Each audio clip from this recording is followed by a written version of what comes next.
Good evening, everyone. Welcome to No Judgment here with Tish Ross, the podcast. We are live, and I thank you so much for being here. A couple of things. One is that I need to turn my Wi-Fi off. Sorry, guys. We're live, and I quite literally just walked in here. Thank you for coming. We are getting ready to talk about such an important topic. I don't think that we are as fully aware, prepared, knowledgeable. Um,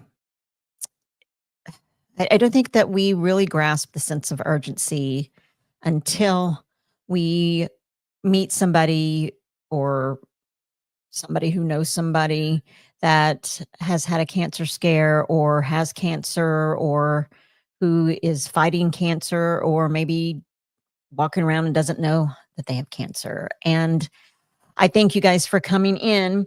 One thing, just to let you know, Julie McKissick, Randy McKissick are some dear friends of mine, and they were coming on along with another guest, a new friend. I'm happy to call a friend of mine, Natalie. She is still coming on, but Julie and Randy are still at the doctor's office. I'm going to read what she messaged me.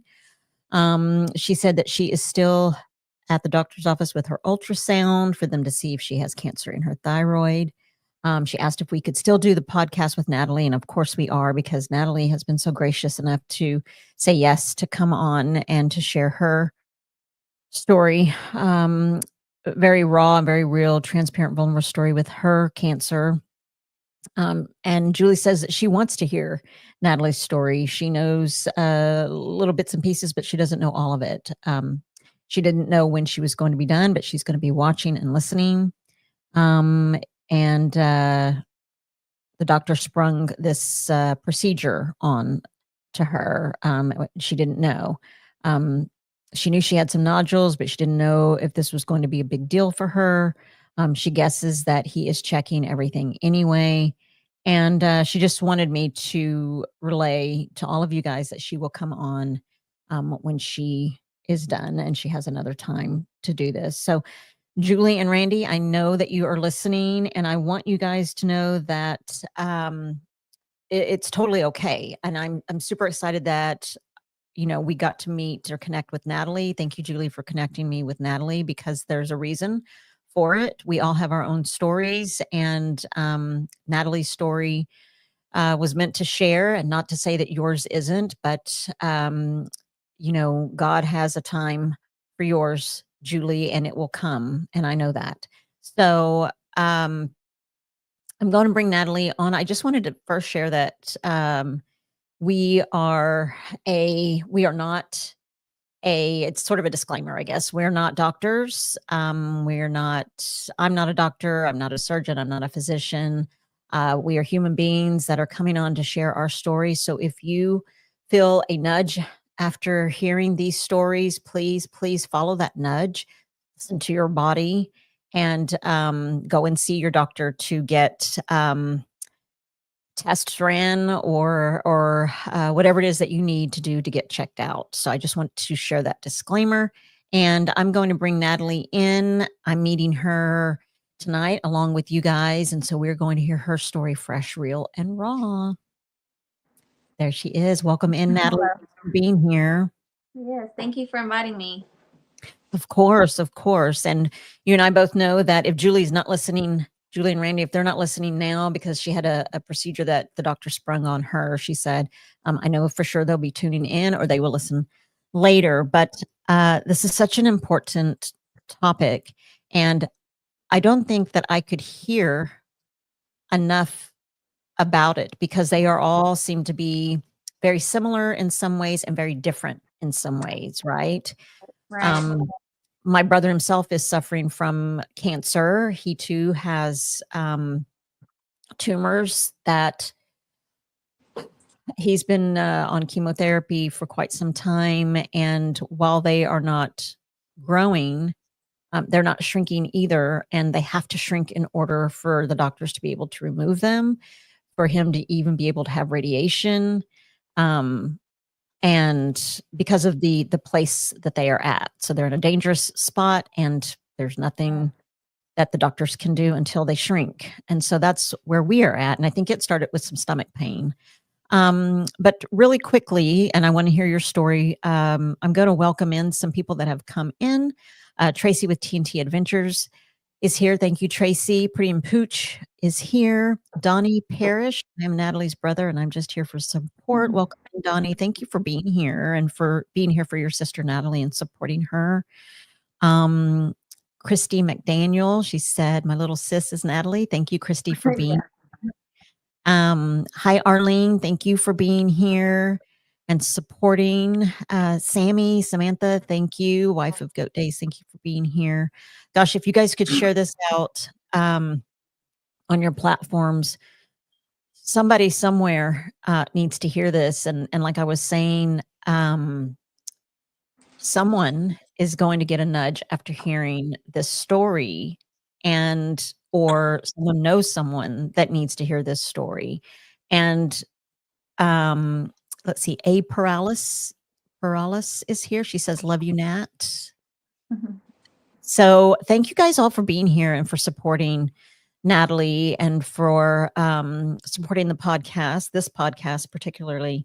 But there's somebody that needs to hear this. And Natalie, I'm so glad that you agreed to come on and share, because there are so many people. And like I was saying in the intro, that there are I think people with cancer have similar stories, but cancer have very different stories. And I think if someone hears, hey, this is what was going on with me, maybe they're facing something similar, and maybe they need to go and just get checked out. So we're meeting you for the first time as well. And tell us a little bit about yourself, who you are. Are you married? Do you have children? And then what your scare, sort of how it started. Okay. So I do have two children. I have two daughters, and one is 19 and one is 17. She's a senior, and my older one has a baby. So I have a grandson. I have a husband, and I'm in the healthcare field actually. I've been a medical assistant for almost 17 years in OB-GYN. The doctor that I worked for a very long time passed away of breast cancer. So no one is safe. No one is safe um, at all. So yeah. Let me ask you this. I'm sorry to interrupt. Did he know? Did he get checked out? And I asked that because he's a man with breast cancer and a doctor. No, it's a she. It was a woman doctor. I'm so sorry. Yeah, but I mean, the way that she said it, she said she was always so busy checking on everybody else to make sure they didn't have it. She wasn't doing her own exams and, her own breast exams. So it's very important that you do that in the shower, anytime, at least once a month, you need to do that.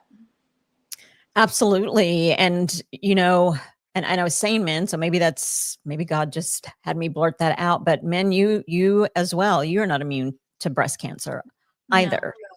So, wow, I am so sorry. How old was she? She was early 50s. My goodness. She was in her early 50s, yeah. So still young. So how did she, so she wasn't really checking herself. She wasn't doing her exams like she should. How did she find out? Or she actually did go for a mammogram. And so by that time, it was already too late for her. My goodness. Wow. Yeah. So, okay, I'm so sorry. So you work for OBG, and then have you always been in good health? Have you always taken care of yourself, eat right, yes. Athletic? Does that matter? I mean, who knows? It probably plays a part. I'm not very athletic, but I do try to eat right. I do eat pretty good. And so ever since I would say probably about 15 years ago, after I had my daughter, my youngest daughter, my periods just went crazy. I mean, I was bleeding out so much, and I went to the doctor, and they said it's PCOS. You have PCOS. And so I've just thought that my whole life, because they're like, it's going to be hard for you to lose weight. There's no treatment for PCS. There's no cure for PCS. They try to give you metformin, and pack you down with all these things that are not, doesn't get to the root cause. It just, it's just a Band-Aid. Can you Um, share with some of the listeners what PCOS is? so PCOS is polycystic ovarian syndrome, and basically where you get like a string of pearls on your ovaries. You get ovarian cyst, and I believe it's like every month when you ovulate and you release the egg, they don't release, they just stay where they're at, and so you Mm. get a whole bunch of them on top of each other, and it makes you, gain weight. It's hard to lose weight. Your metabolism slows down. You get hair in places that you probably wouldn't. Um, just it causes you to be insulin resistant, different things like that. And so Wow. I was told that. Um, and that was about 2010. And so then in 2012, so I'm kind of going way back. So in 2012, I went for a pap smear, and I was diagnosed with cervical cancer, cervical dysplasia. So this was going back. And they were able to do a procedure where they were able to do like a cone biopsy and get all the cancer, the abnormal cells. And so I didn't have to have a surgery or anything at that time. And so I had to go every 3 months for a pap smear for a year. And then the second year, I had to go every 6 months. So I had to go twice that year. And then after that, they resumed to every year. And ever since that scare, I have never missed a pap smear. I always stay on time with my pap smears. Mhm. And so that brings me to, this last year, 2024. So I started gaining weight around my belly. And, I'm a grandma now. So I was thinking, okay, well, shit, maybe this is normal. Mm. And, I'm just getting to that older age, and it's just gonna, I got to do something about it. Mhm. And so then I would notice that I couldn't lay flat on my belly, because I like to sit on the floor, and I lay on the floor a lot. And I noticed that I couldn't lay flat on my belly. It would hurt. So I'm like, okay, if I'm just chubby, it shouldn't hurt. Right. And so I was just like, thinking nothing of it. I just kind of thinking I'm gaining weight and things like that. And so I went for my pap smear, and I, all the way from back in 2010 till now, I've been having blood clots. I mean, on my cycle, it is so bad.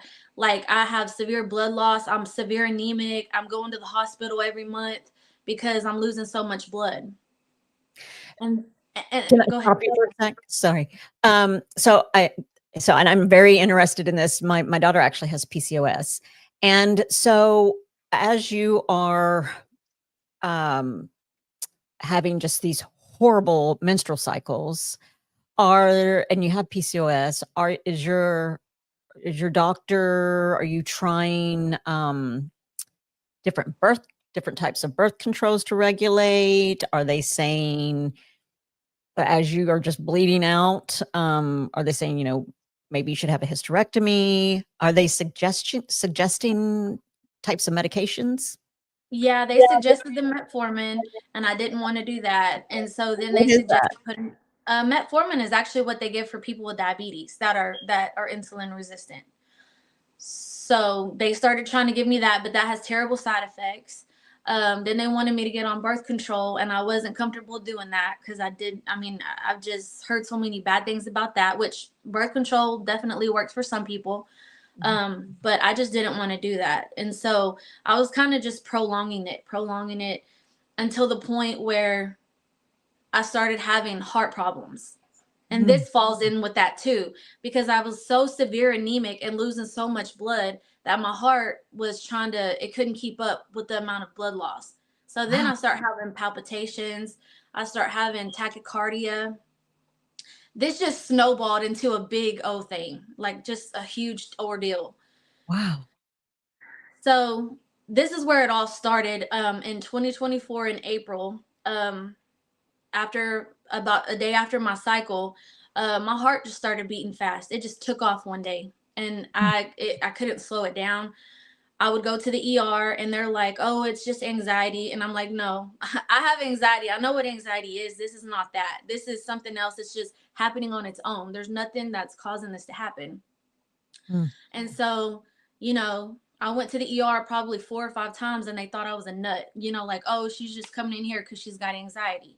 And again, brushed off. They just keep brushing you off. Then they want to put you on metoprolol beta blockers. So I'm like, I know my body. I know that something is going on with my body. I've never had this before. But by this time, I mean, your normal hemoglobin is supposed to be between I believe it's like a 13 up to like a 16. My hemoglobin's at a 7. Oh my gosh. So I have severe volume loss of blood. And so at this time I go and see a cardiologist, and the cardiologist is like, it's not due to anemia. It's not due to anemia. But the doctor in the ER that finally listened to me on like the fifth time of me going said he used to work in OB-GYN and this could definitely be what's causing it. My periods. So I'm like, okay, finally somebody listened to me. Finally somebody is taking me serious and not just thinking that I have anxiety or wanting to throw me on medication. He's telling me you're going to have to get your blood up. Like you're going to have to. And so then he prescribed me a big old pill bottle full of iron pills. Mm-hmm. So I'm taking 3 iron pills a day and tearing my stomach up. So it's just getting worse and worse. And so, then it comes time for my pap smear. And I'm like, okay, this is time where I need to speak up and tell them like, I don't want any more kids. I'm not having any more kids. Like I have to do something because I'm going to die. Like Mm. my heart's going to give out. I couldn't even hardly walk upstairs without, I mean, I have four steps on my house. Couldn't get in the house without my heart beating fast. And Oh gosh. So, um, sorry, I don't mean to interrupt. My brain starts, all these questions start going. So during this time, if you can, if you can remember, how are you feeling? Because, and the reason I ask this is because I worked in the hospital district for a while and would go and visit patients. And there was a particular gentleman who said, when I walked in, he said, "Can you help me?" And it breaks my heart. I said, "Well, what's going on?" And I was actually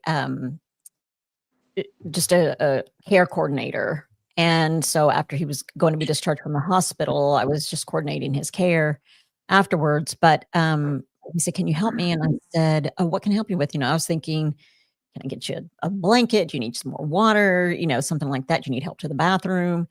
And he said, "Can you talk to my doctor or my nurse because no one is listening to me?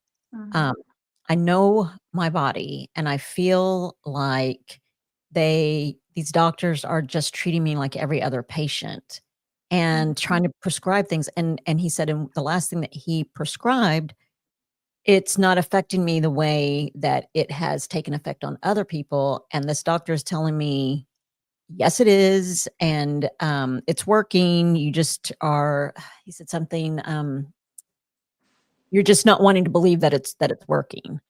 And he's yeah, like, I'm telling you, it's not working. Can you help me? And I wanted to crumble right there. I mean, who am I? I'm a care coordinator, and yeah, they're going to listen to me. It's not even a member of my family. So I say all that to ask you, how are you feeling as you're going to the ER multiple times? Your body. They're trying to tell you that it's anxiety. Everybody keeps turning you away. They think you're nuts. And how are you? So I just guess I want to get into the emotional. How are you feeling emotionally? Do you remember how you were feeling? yeah. I was feeling drained. I Hmm. was feeling drained. I was feeling lost. I was feeling sad because I worked in the medical field for so long. And I mean, people's problems do get brushed off. They get brushed off, brushed under the rug. Just give them medicine, medicine, medicine. Nobody gets to the root cause. And I was determined to get to my own root cause of what was going on, because if you ask anybody that knows me, I do not take medication. I don't like it. I barely will take a Tylenol or an aspirin. So Mhm. shoving beta blockers and metformin diabetic pills down my throat was not going to work for me. Mm. It Gotcha. wasn't going to work, and I was feeling very depressed. It was one of the darkest times of my life. Mm. I could imagine. I could imagine it would be very dark because no one's listening to you, Mhm. and if just even that. I mean, that it saddens me to know that, here you are trying to get to the root of what's going on with your body, and nobody will listen to you. And um we go to physicians and doctors and nurses and just people that we are supposed to trust to find out what's going on, to help us figure out, why is this happening to my body, Yes. and to be not listened to, and to be turned away and sent home, and let's put you on this and let's put you on that. There are many thousands, countless millions of people who unfortunately aren't a Natalie, and they just listen to the doctor and they'll take it, and it's not getting to the root cause. And so that it breaks my heart. It's hard for me to speak about, but so you're finally going in, and the doctor, or you see your OBGYN. You said there were blood clots, and they're finally talking about a hysterectomy. You're not going to have any more children. And so so I just wanted to add to that is that the cardiologist made me wear heart monitors. I had to go get an echocardiogram on my heart. My heart structure was fine. Everything looked fine. So whenever I saw that my heart structure was fine and everything else looked fine, and the heart monitor didn't pick up anything like that. So anything that was worrisome. And so if something was truly wrong with my heart, then it would have picked it up at least once or twice. So I knew that this had to be a secondary to something else. Mhm, So I wanted to go back and say that. And so in December is when I go to my OB-GYN. And she's mhm, a new OB-GYN, not my same one because I moved. And I went to her and she said, "Oh, you have PCOS." And because she looked in my chart, she said, "Oh, you have PCOS." She gives me a big pamphlet this big of 50 pages that I'm not going to read, something they printed off of the internet, and said, "Here, take this. It has diets and it has exercises and it has this and that you can do." And she did my pap smear, and when she was doing my pap smear, she said, she pushed down, and it hurt. It hurt really bad when she pushed down. And she said, "You have an enlarged uterus. It feels large, larger than normal." And that just really scared. I get scared like when things like that, because I'm always trying to take care of my body. So that really scared me, because I've been realizing I couldn't lay on my stomach anymore. mhm. I was having, I mean, the pain with my cycle was unreal. Like, my husband would see me doubled over on the ground bawling, and I would have heating pad. I would have anything that I could think of that would help, and it wouldn't help. So when she said, "Your uterus is enlarged, I want to send you for a sonogram." And so this was very end of December, and they got me in for a sonogram or ultrasound probably within a week. Mm. So I go in and get the ultrasound, and the person doing the ultrasound, okay, in the medical field, the ultrasound person is not supposed to tell you anything. They're Right. supposed to do your scan and give it to the doctor. She was doing my scan and she said, "Wow, that looks big and angry." And I'll never forget what she said, because it scared the daylights out of me. And I'm just thinking, "What is it?" And then of course she's like, I can't tell you. You like, the doctor's gonna give you a call. So I'm like, "Look, just at this point, just tell me. You've already said Yeah. something's big and angry. So what is it?" She says, "You have a very large mass." So she doesn't say cyst or anything like that. It's mass. You have a large mass that looks big and scary and solid. My gosh. So whenever they look at your reproductive system and they see a cyst that's fluid filled, then that's a cyst. You know, that's what they usually refer to as a cyst. When it has solid components, it's a mass. Okay. Okay. Yes. Well, thank you So, for mhm, explaining that. Not only for our listeners, but for me as well, because I used to always wonder, some people will say, "Oh, I have cysts." And then when people mhm, say I have a mass, and I'm like, what's the difference? But yeah, um, so really quickly, Christy McDaniel says, "So proud of you, babe. Others need to hear your story." yeah. Um, okay, so she's telling you that it looks angry, and did she tell you that it was a mass? Yeah, she said you have a huge mass, and I said, and I just remember like panicking and asking her, does it look like cancer? Does it look, like, how big is it? Like, what's the size? And she was like, oh, you have another one over here on this side, and it's about 6 centimeters. And the big one was 12 centimeters big. So it was about the size of a grapefruit.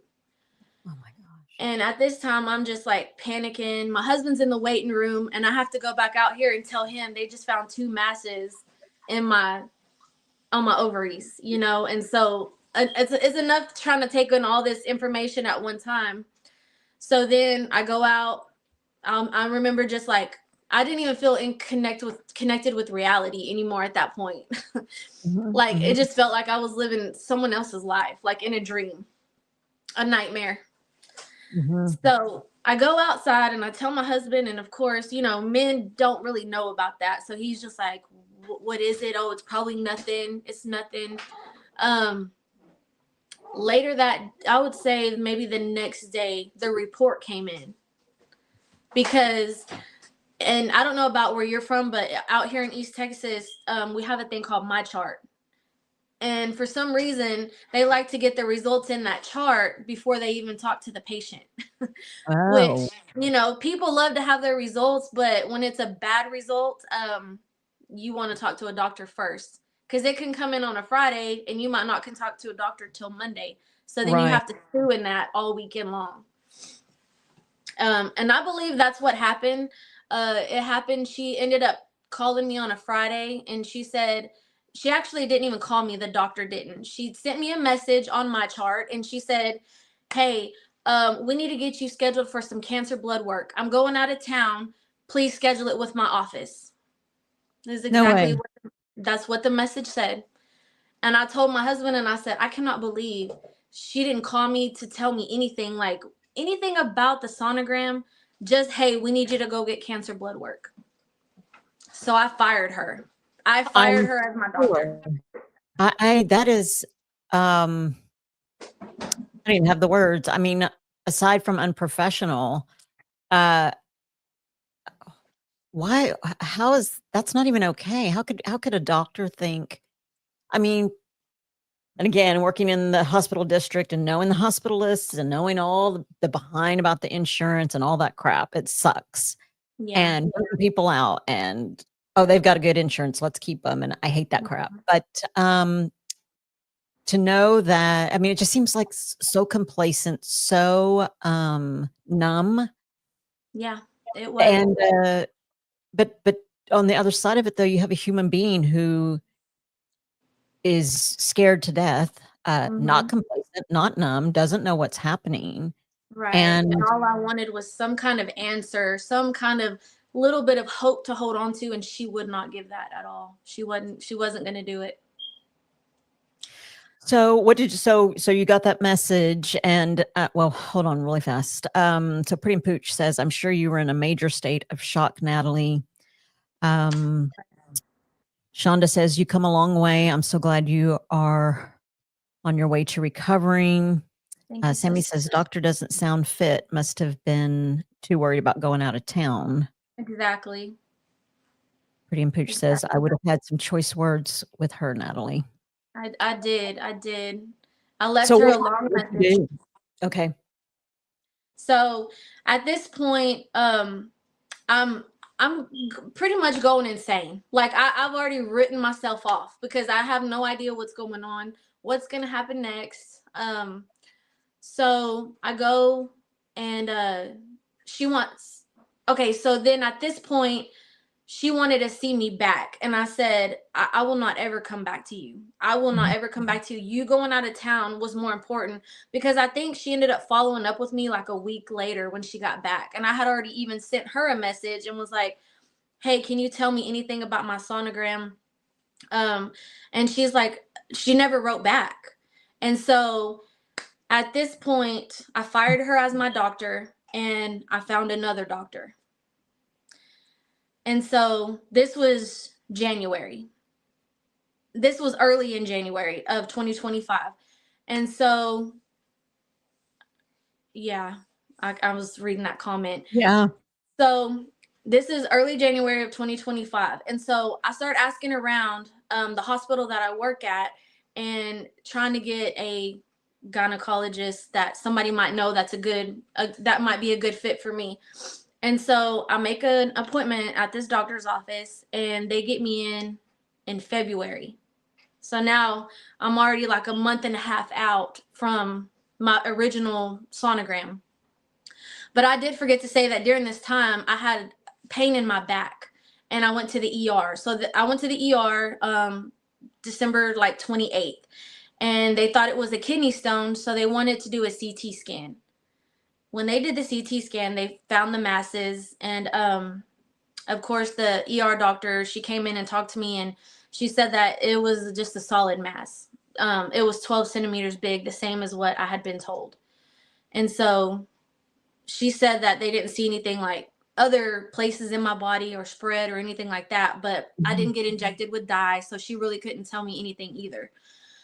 So I go to my appointment in February for this doctor, and she says, I want to do a sonogram of my own. And I said, please, because up to this point, I still have no idea really what's going on. She said, I have a sonogram in house that I can do your own, sonogram here. And so she looks at it and she says, okay, it looks like the masses are still there. And I want to get you scheduled for surgery. Do you want your reproductive parts? You're not trying to have a baby or anything like that, right? And I said, no, at this point, I want everything out. So she goes, okay, I'm going to send you for cancer blood work. So she still wanted to do the cancer blood work. So that day, I do the cancer blood work in her office, and she called me the next day and said it was high. That it came back, my CA-125, which is a tumor marker for ovarian cancer, came back high. And it just kept getting, it felt like it just kept getting worse and worse. It couldn't get any worse at this point. And so she said, don't worry, because it's not like off the charts high, but it is higher than what it should be, and it could be endometriosis. So she was like, you seem to have a lot of inflammation in your body. We think that this could be endometriosis. And so I'm like, fine, whatever. No, there was no sign of PCOS on any of these sonograms, no sign of it, nothing. I've been told this for 10 to 12 years of my life that I had PCOS, and there was no sign of PCOS anywhere. Stop. Yeah, I can't even. Yeah, there was no sign of PCOS. I'm in shock. Donnie says, your brother says, just knowing is scary when a doctor leaves you hanging. And he said, lots of prayers for my sis. So this is fairly new. This is fairly recent, because here we are in 2025, in January 2025. And then you said in February is when they were starting to do the sonograms. And so this is new. This is very recent. I'm 9.5 weeks post-op right now. My goodness. Oh my goodness. Okay. I've got chills. So, okay. So she tells you that she doesn't know because she didn't inject dye. So she just sees that they're masses, but it hasn't spread. Yeah. So you still don't know. Right. So then what happens? So then I meet with this doctor, and she has me do pre-op. I come in, get scheduled for everything. And mind you, I'm very scared of surgery. I've never been put to sleep before. I'm terrified. Like, not only am I having a process that I have masses, I'm about to have a major abdominal surgery or, surgery. I'm Mhm. also having come to terms with I might be coming out of this with cancer. I might be having to do chemo. I might be having to go through, I might not even live, Yeah. So it was just a scary time. It was a scary time. Um, and so I get pre-op done and everything like that, and she tells me how it's gonna go, and I pump myself up. I get pumped up. I'm like, okay, God's on my side. Like, nothing can be against me with God on my side. I'm gonna beat this. Like, whatever it is, I'm gonna beat it.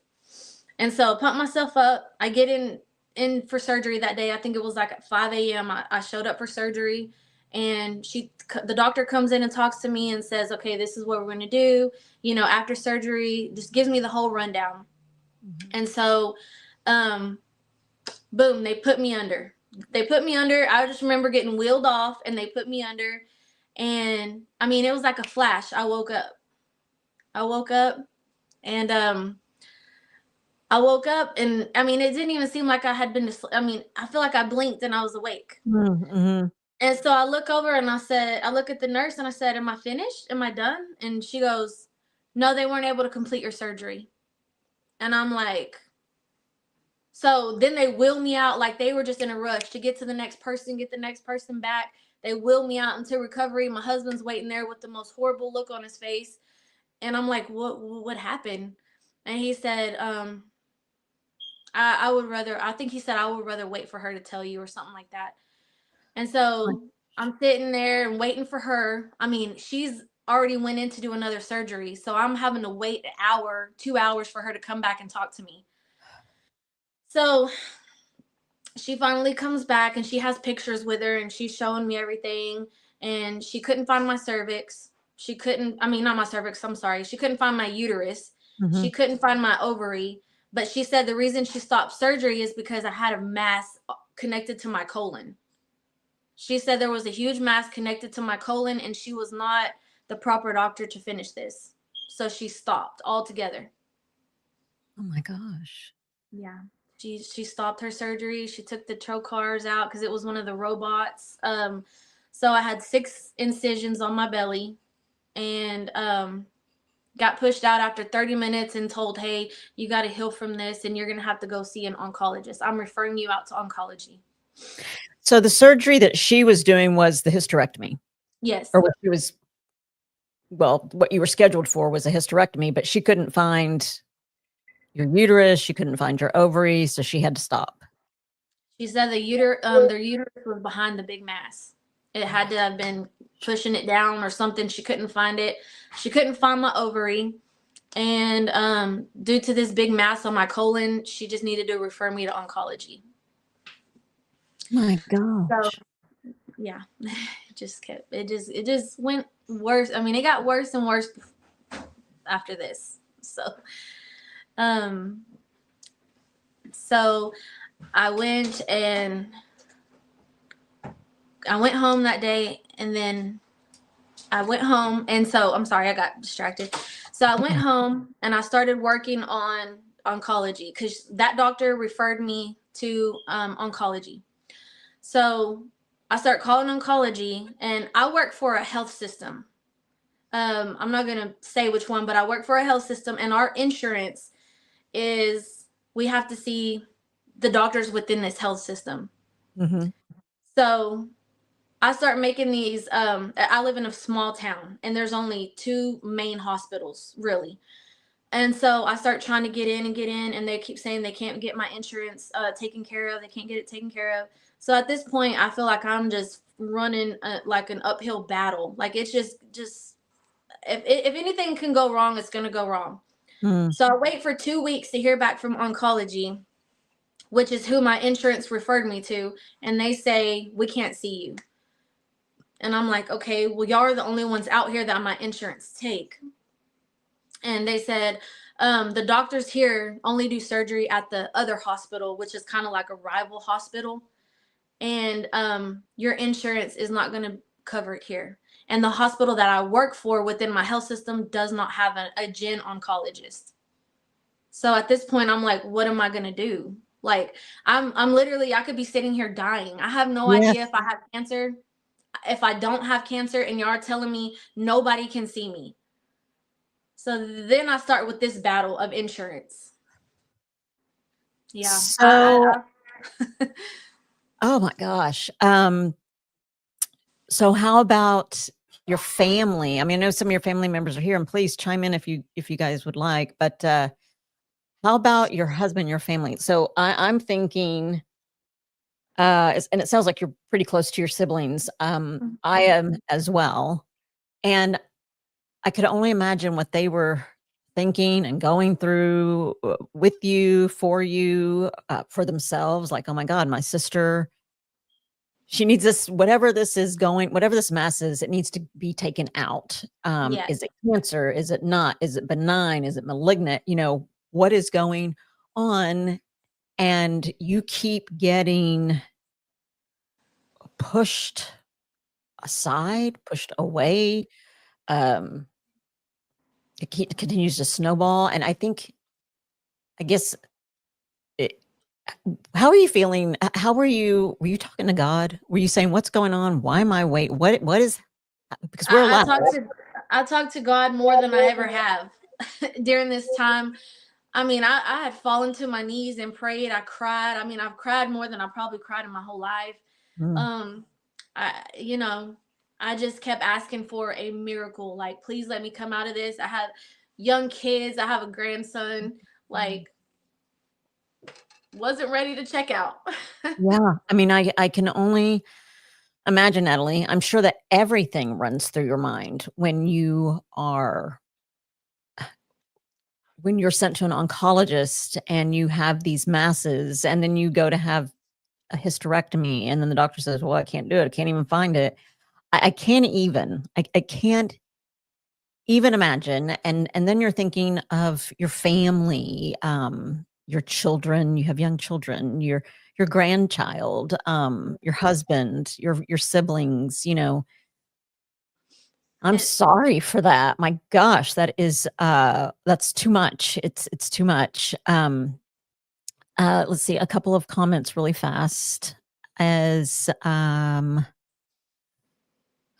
Pretty much says, man, I would have been hollering, get the right surgeon in here now to take care of this.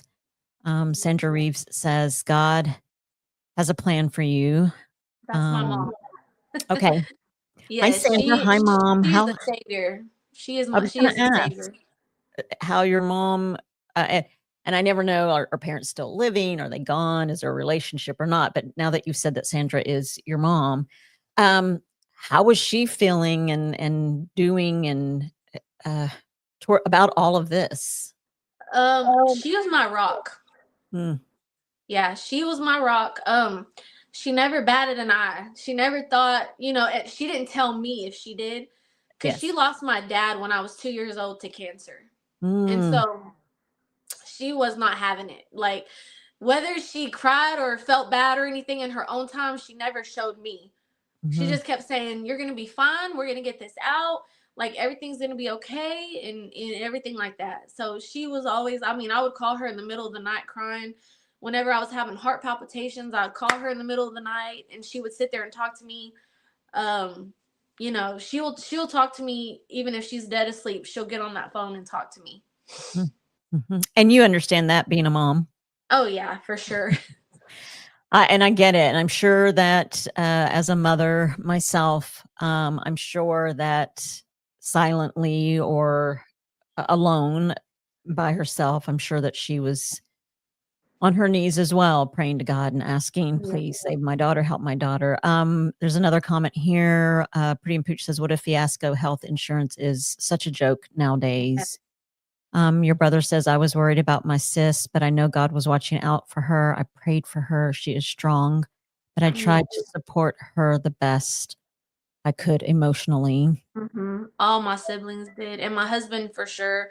My kids. I mean, everybody. If I didn't have the support system I had, I probably would have given up a long Mm. time ago. I'm sure. I'm sure. Let's see. Sammy, wife of Goat Day, says, I hate that anyone has to go through this. Way to persevere through this trial and lean on the Lord. Pooch says, as a husband, if that was my wife, I promise me and all involved would be having a come to Jesus meeting. Yeah. Oh man. I mean, I'm just even myself thinking about this. I'm sure you were emotionally exhausted, physically exhausted, still not knowing what's going on. So this doctor can't do the hysterectomy. They send you to an oncologist. And then what happens? So at this point, I'm fighting insurance. So now it's prolonging this whole process. I'm fighting insurance. I'm fighting insurance, and then finally, um, the person with my insurance, I said, what do y'all know that I could die? Like I could die. I might have cancer and I might die. Like I need to get an appointment. I need to be seen. And so I think when I said that, the person on the other end, at first he was very cocky. He was giving me a whole bunch of flacks. But after that, he was like, hold on for a minute. So he put me on hold and he was gone for about 45 minutes. And he just couldn't believe that I was telling him that the insurance that I have with him and his company couldn't be seen at that oncologist office because he had a paper in front of him saying that I could. So Mm. he's like, I'm gonna call the oncologist office myself and see, you're wrong. You must be saying something wrong, all these things. So he gets back on and about 45 minutes later on the phone and he just sounds spent. He says, yeah, they're not gonna see you. They're not gonna see you. He said, their surgeons will not even do a workup because they don't do surgery at your hospital that you work at. They do it at the other hospital, but my insurance wouldn't cover me going to the other hospital.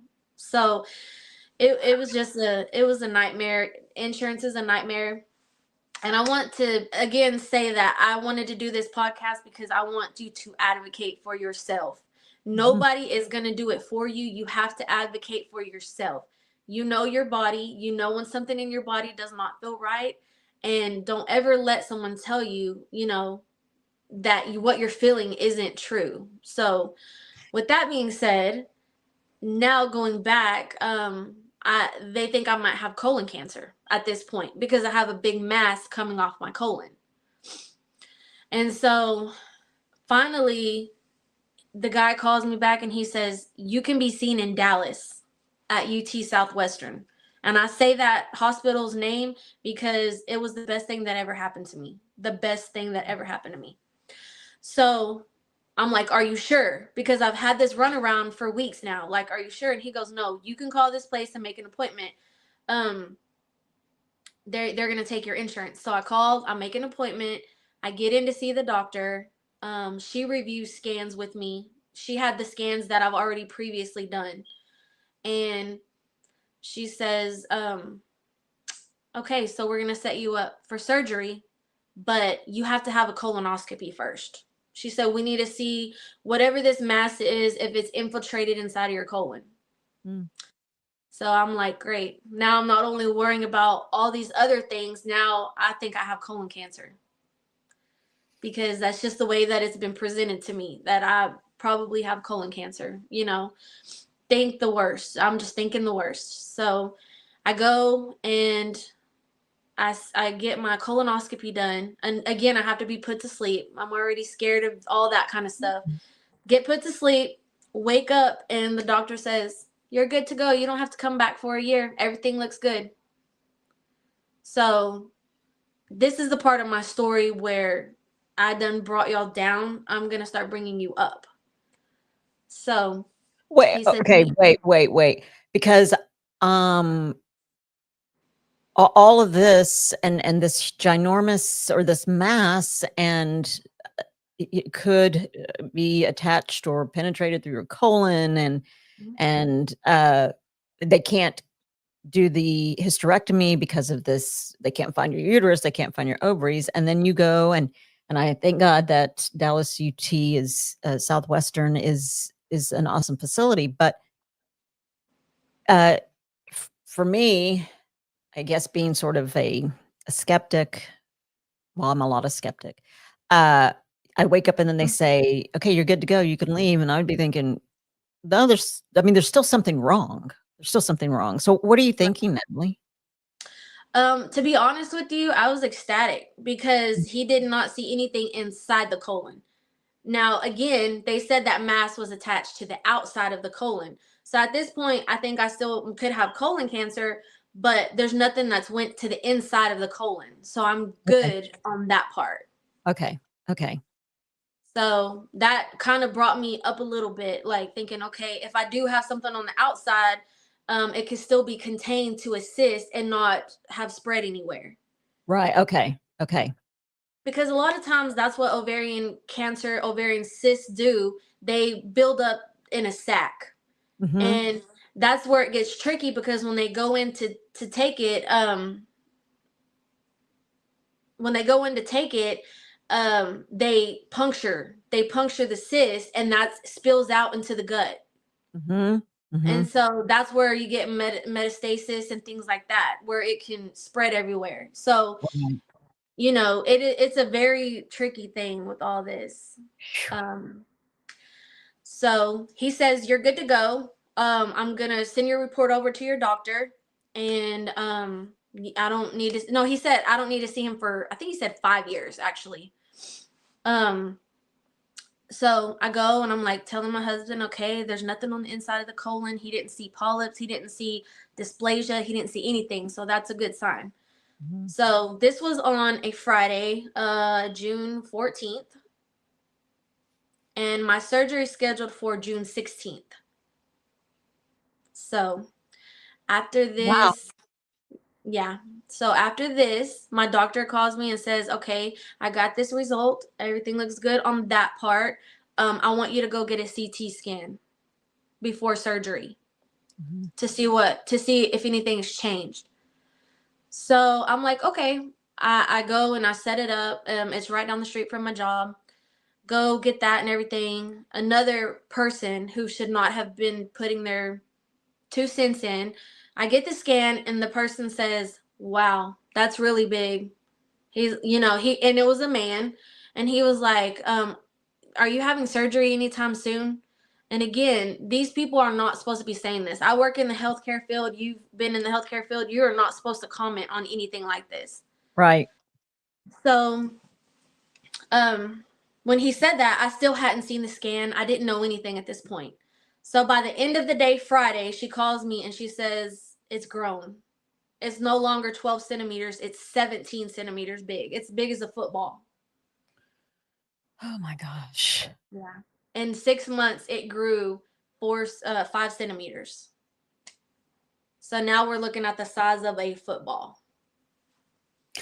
So in the meantime,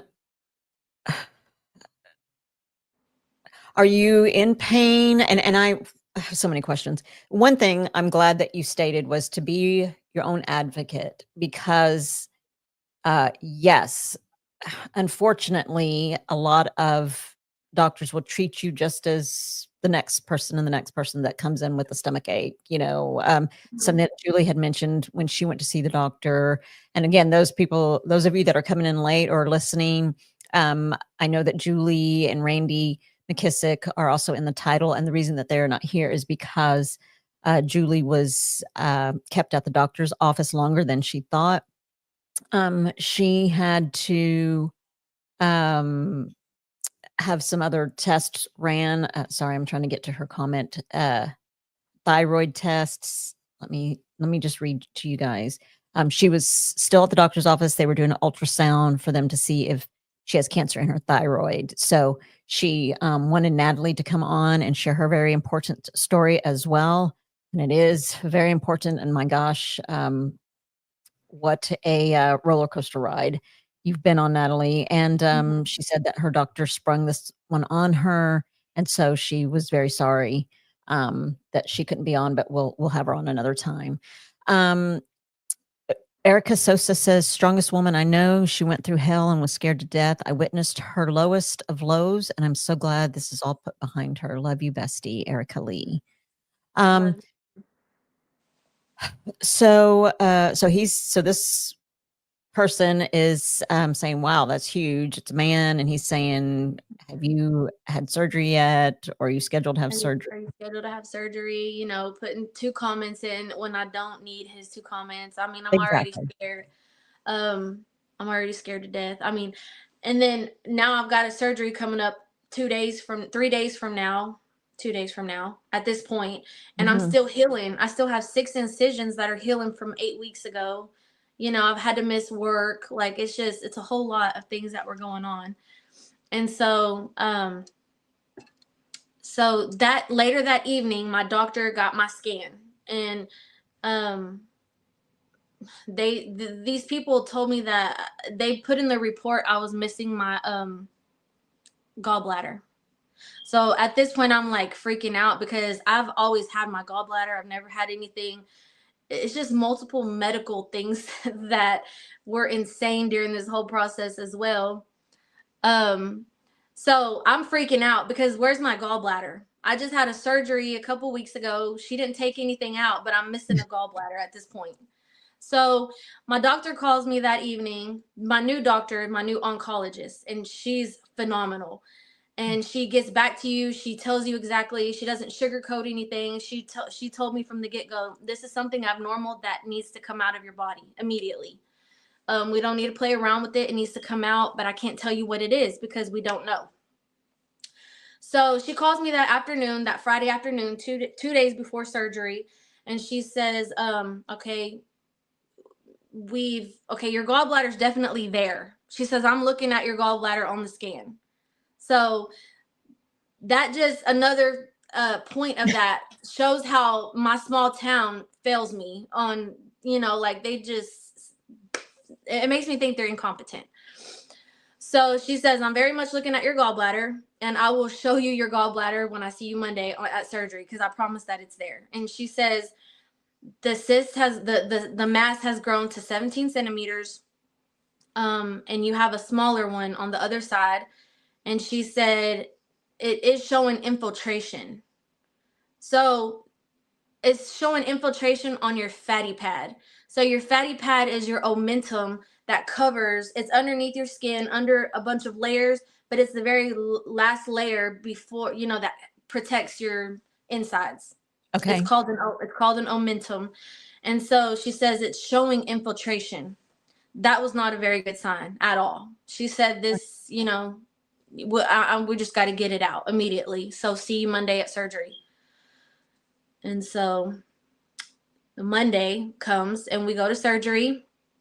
And by this time, I mean, my blood is so low. I've been in so much pain. I mean, I was getting to the point of pain where I wanted to throw up. Like this, I forgot to add on how much pain I've been in over this whole time as well with my cycles. It's just, it was a crazy amount of pain.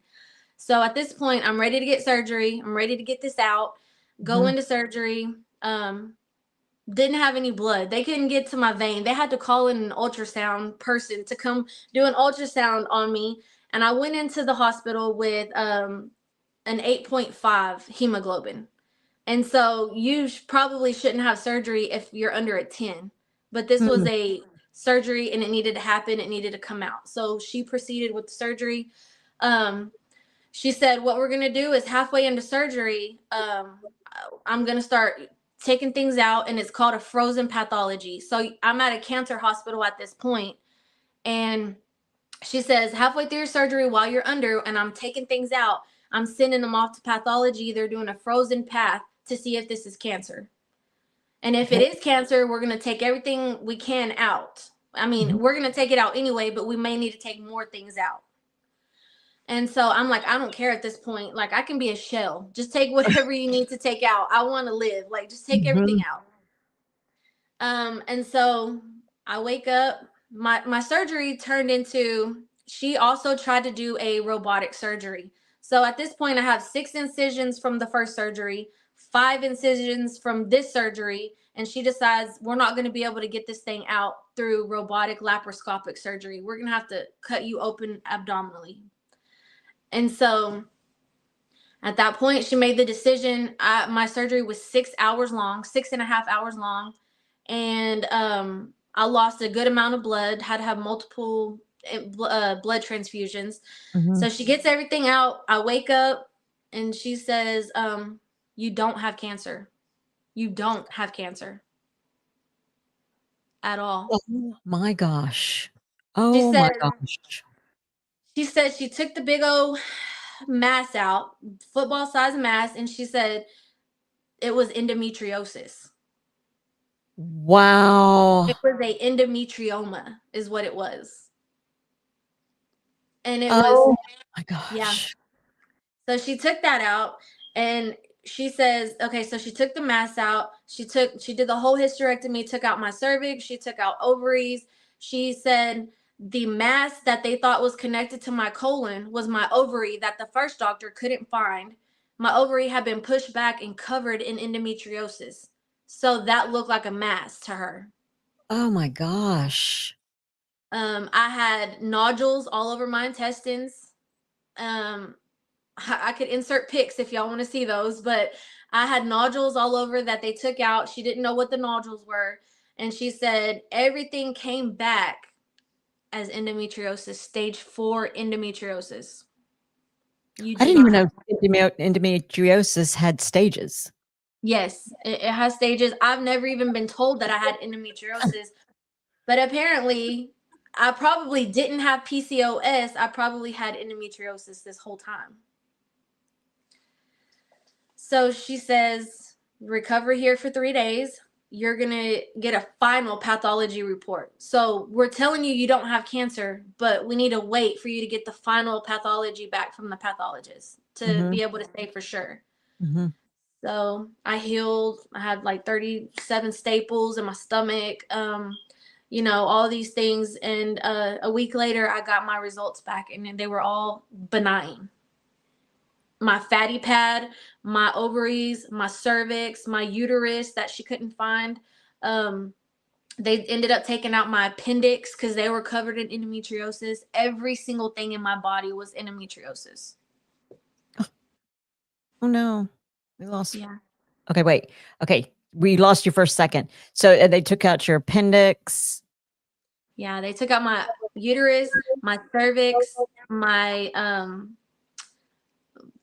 uterus, my cervix, my ovaries. They thought they were gonna have to take off 5 inches of my intestines, but they didn't. They thought I was gonna come out of there with a colostomy bag.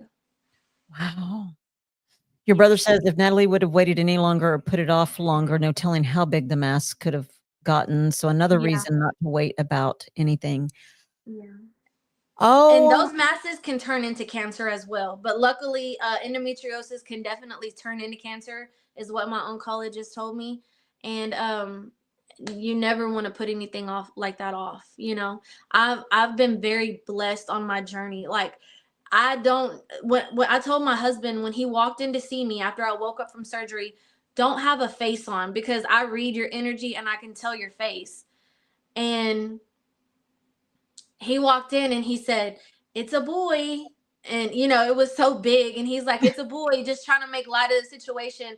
And by the smile that I saw on his face, I knew that it wasn't cancer and that I could finally breathe again. I wasn't going to die. Like all my everything that had just been floating around in the air just all reeled back into reality. oh my gosh. Uh, wow. I don't even know what to say. I mean, other than first of all, thank you, Natalie, for coming on to share your story. Um, and for saying to be your own advocate. And just like your brother, Donnie says, don't wait. I mean, that goes hand in hand with being your own advocate. My younger brother is a lot like that. And he's like, I want the CT scan. I want the MRI. I want you to Mm-hmm. check. Because a lot of times doctors will, and I don't know why, I mean, would brush you off or say, oh, what do you think that is? What do you think that is? I think it's because they would rather treat you with modern medicine, and the more that you're coming back to them, the more you're taking medication, you're getting the pharmacy, the people that make the pills and things like that. I mean, it's all a revolving circle of their life. It's kickbacks, it's things like that. Oh, let's try this, let's try that. If the doctor tries this, they get a kickback for that. Mm. And I think that's why they do it. Some doctors just don't care, but then there is some doctors that really care, like the one that I found in the end. And another thing that I want to say before we get off of here is that a period should not, you should not be bleeding out. You should not have big golf ball sized clots in your period. That is not normal. You should never have that. You shouldn't be filling up more than, a pad or two a day. That's a normal period. I couldn't even wear a tampon if I wanted to, and I'm sorry to get so graphic, but No, it's um fine. any kind of pain, you know what a normal threshold is of pain for a period. If it feels like it's just like, oh my God, I need a heating pad, it might not be normal, and you might want to get it checked out. Mm. Your mom says that you had a wonderful doctor. What is your doctor's name? Can you share that? Yeah, her name is Dr. Elizabeth Stock at UT Southwestern, and she is amazing. She's so amazing. I just could not rant enough about her. Mm. I can't even imagine, Natalie. I really can't. I mean, I try to put myself in all of my guests' situations, and I think you described it perfectly when you said I could breathe again. I could Mhm. imagine. I can't even imagine. I'm sure just Yeah, bawling. I would be bawling. Find out, my gosh, I don't have cancer. I Thank did. God that And I. I cried so many nights, and I just talked to God and talked to God. And I'm a big, big advocate for believing in God. And I know that I would not be here without Him. I would Mhm. not be where I'm at without God, because He had a hand in something. My doctor came out of that and told me, someone's got a hand over you. Like somebody's got a hand over you, because she did not think I was going to have that outcome. Not even her. There, and for all the things, I have a long list of everything they took out. I mean, it was about 7 or 8 different things, and everything says benign, benign, benign. It's all endometriosis stage 4, and she did not even think I was going to have that outcome. So Oh my I'm goodness. very, I'm very blessed, and that's why I really want to tell Julie, and I have told Julie to hold on to hope, because you never know. You never know. And they do not know anything until they take it out and send it for pathology. Nobody can look at a scan and tell you. They have to send for pathology before they can tell you exactly what this is. Mm. Wow. Erica Sosa says your menstruals were the worst, the most severe pain. She hated seeing you like that. It stole your life. It stole your life for a long time. It, Wow. it did. Wow. Yeah. Krista McDaniel says God is great, 100%. Yes. Um, so let me ask you this. Do you ever, this is kind of, I guess being a devil's advocate, which I don't want to be, but do you ever get scared? Do you ever think, I hope that's what it was? Or do you not? I mean, do you think, God is good and I'm good? Or, I mean, we're human. We're human. Hmm. Do you ever worry, or do you think I'm good? I'm good to go? Nope, I think I'm good to go. I 100% trust what she did. Um, I think I just, it was almost, I mean, the peace that came over me the day that she told me that, and several different surgeons came in to see me that day. And why they did, I don't know. But I remember being in recovery on the second, or it might have been the first day or second day. But several surgeons came in to see me, and they all told me that, like, wow, you are like, uh, we're happy for you. Like, we're happy for you, Yes. because she had several surgeons in with her. She had, I think, at least 3 surgeons in with her trying to do my surgery. Because it was just that big, and it was complicated. I was Yeah. losing blood. It Mhm. was just a complicated surgery. Um, and yeah, I just trust her to the fullest. Of course, I'll probably have another scan at some point a year from now or so. But yeah, I feel like I'm fully healed, and I feel like that saved me from a lot of other, cancers that I could have gotten later on. They took my Yes. cervix, that takes out cervical cancer, uterine cancer, ovarian cancer. everything. Yes, So thank God. Oh my gosh, yeah. thank God. Let's see, Pooch from Pretty and Pooch says, "Our God works in mysterious ways. Thankful you Yeah. had such a supporting and praying family and friends around you. Prayers work." And that is so true. And like you said, Natalie, I am so glad that Julie has such a great support system and prayer warriors and people that have gone through and thank God, that you have gone I say thank God that you've gone through what you've gone through so that you can share with others, to be their own advocate, to have several opinions, doctors' opinion, fire doctors, if they are, Yeah. Fire's putting you great. off, Fire. or leaving a message, "Hey, you might wanna go and get some cancer blood Hmm. work done." I mean, like, what the freak? You know? Yeah.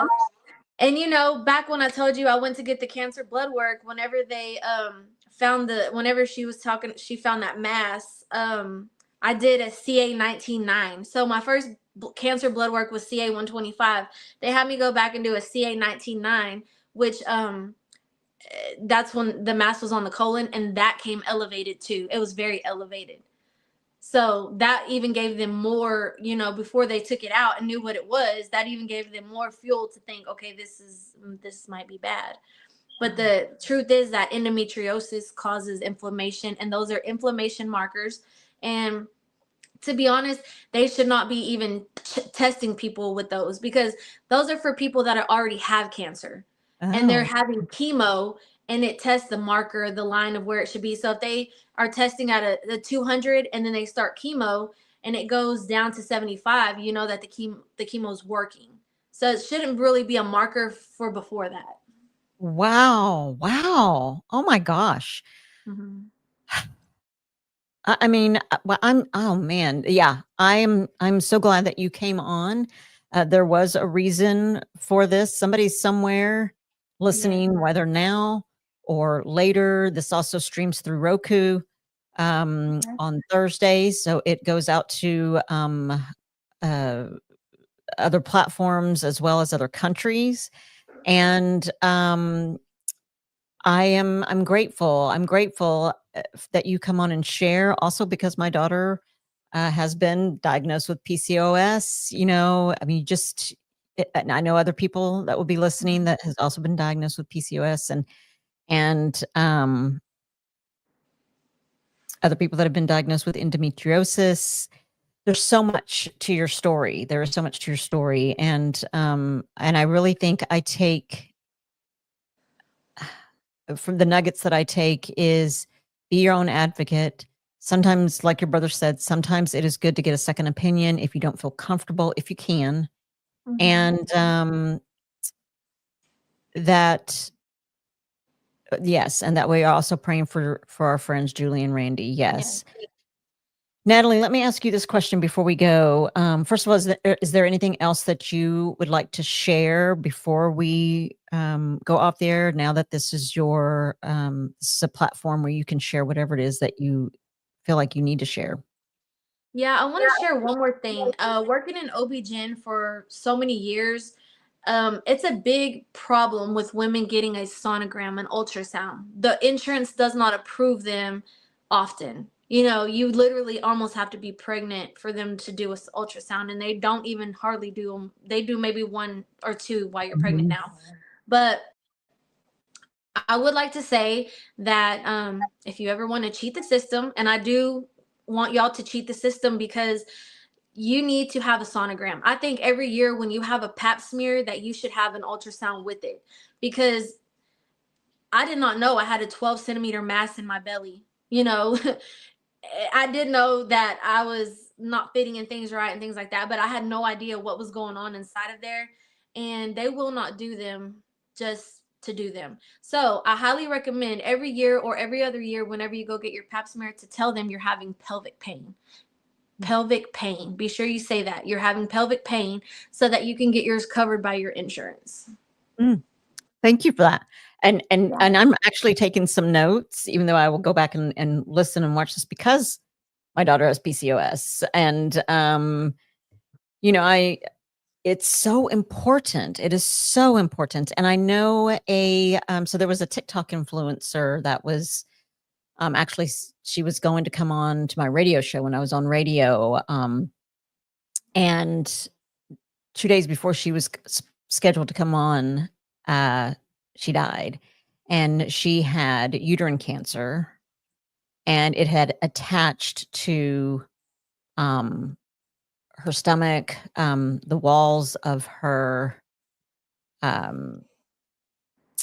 colon as well. And she wanted to come on. She was also a huge advocate for getting sonograms, getting in there and having your pap smears, getting your yearlies done. And she's a huge advocate for that Yeah. on TikTok. And I'm sad that she was not able to come on and share. I'm sad for her battle and her loss, and her children's and her husband's loss as well. And I appreciate you so much coming on and sharing. Let me ask you this. I ask everybody the same question at the end of my podcast.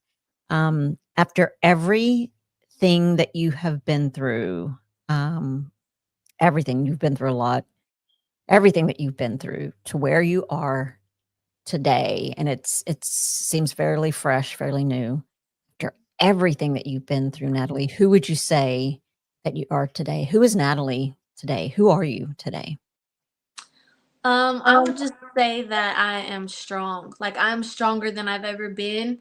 I have more like hope in every day. Like, I feel like it's just a second start for me, like a new fresh Mm, start. For me to be alive and do things that I have thought about doing, wanted to do. It's another day to be a mom. It's another day to be a wife and my mother's daughter, my sister's sister, my brother's sister. Like, it's just another day, and it's a day mm, that I didn't think that I was going to get. Like, I thought, I didn't think that I was going to have the outcome I did. So it's definitely a second chance for me to be a better me, for mm. sure. I love that.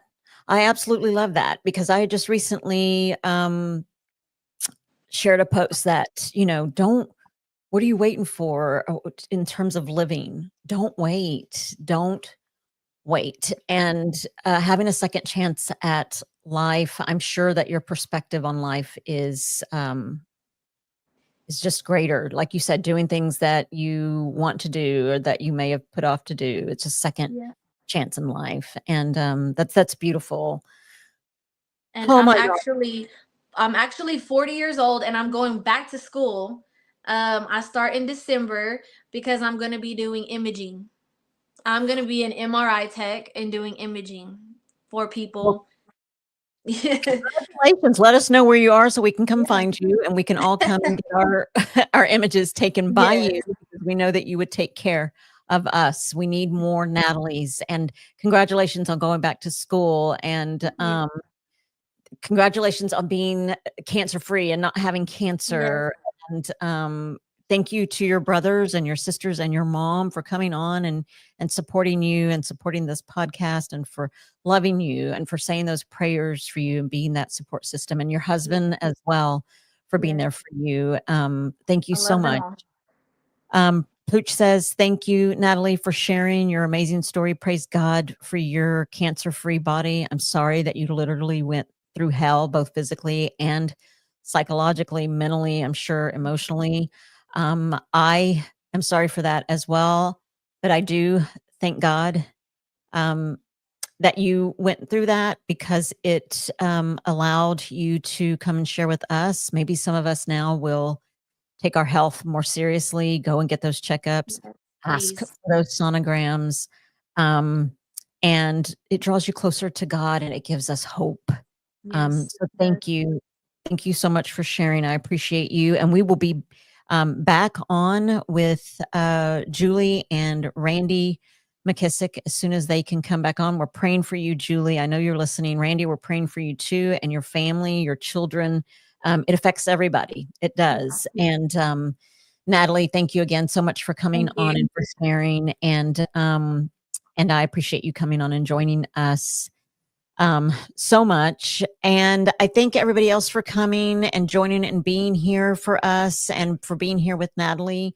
Please continue to pray for Randy and for Julie and their family as they're, I know, worried. I know they're stressed out. I mean, gosh, we heard it from Natalie herself that once she found out that she didn't have cancer, she could breathe. So we know what they are going through. We know what you're going through, Julie, that you are just hanging on to that hope that God can provide and the prayers and the support that your friends and family are giving you. We know, and we're with you. And please know, if there's anything that we can do to help you, we will. And thank you guys so much for tuning in and for sharing this podcast. And stay tuned for Julie and Randy McKissick to come on when they're able to. Thank you all for being here. Thank you for your prayers. And until next time, we will see you then. Y'all have a good night.